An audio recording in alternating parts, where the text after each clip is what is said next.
Mga kalingap, sa vlog na ito ay dito natin mapapatunayan kung gaano kalaki ang respeto ni Edu kay Viancy. At hindi lang basta respeto, kasi habang pinapanood natin ang mga kilos ni Edu, mapapansin nating may binabalak siya. Pero ginagawa niya ito ng maingat, marangal at puno ng pag-consider kay Viancy.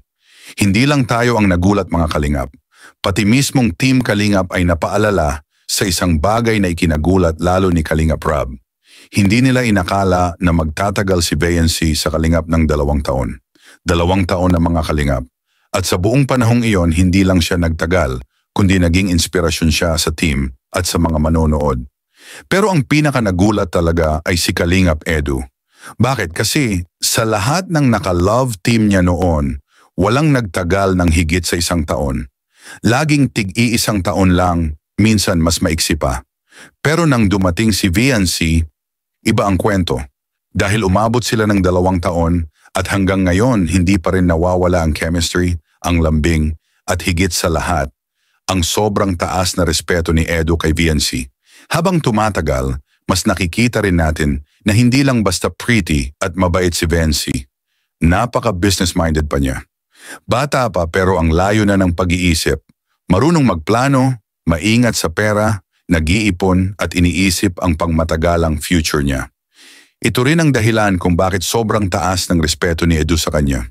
Hindi araw-araw nakakakita ka ng babaeng maganda na mabait pa, tapos madiskarte at puno ng pangarap. Pero mga kalingap, ito ang pinakamatinding revelation. Nabanggit mismo ni Viancy na kung sakaling magkakaroon siya ng sariling negosyo, balang araw, ang gusto niyang ipangalan ay Etsy. Isipin niyo iyon mga kalingap. Hindi lang basta biro, malalim ang meaning. Ibig sabihin, malaki ang tiwala niya kay Edu, malaki ang respeto niya sa partnership nila, at nakikita niya ang EDCY hindi lang bilang love team, kundi isang tatak, isang brand, at posibleng bahagi ng future niya. Kaya ngayon, malinaw kung bakit parang may binabalak si Edu. Hindi ito basta content lang. Hindi ito basta kilig lang. 2 taon silang magkasama, parehong may pangarap, parehong may respeto sa isa't isa. At sa bawat kilos ni Edu, makikita mo ang pagiging maingat, marangal, at kung gaano niya pinapahalagahan si Viancy. Kaya abangan natin mga kalingap, dahil baka ang binabalak ni Edu ang magbabago ng takbo ng EDSOY.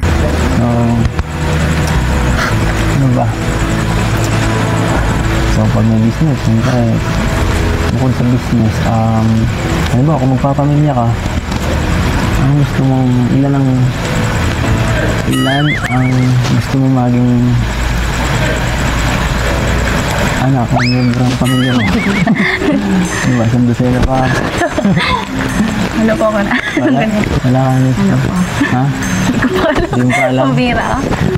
Saka na natin yung pag-usapan. Siyempre yung pag-aaral mo na. Pero kung magkakabusiness siguro ako, ang pangalan, EDC. Yung may EDC. Wow. EDC. Grabe. Sabagay. Ang ganda nga yun. Para kahit paano kilala. So, ano maganda sa inyo yung kainan, no? EDC. Kainan ng EDC. EDC log. Maganda yun.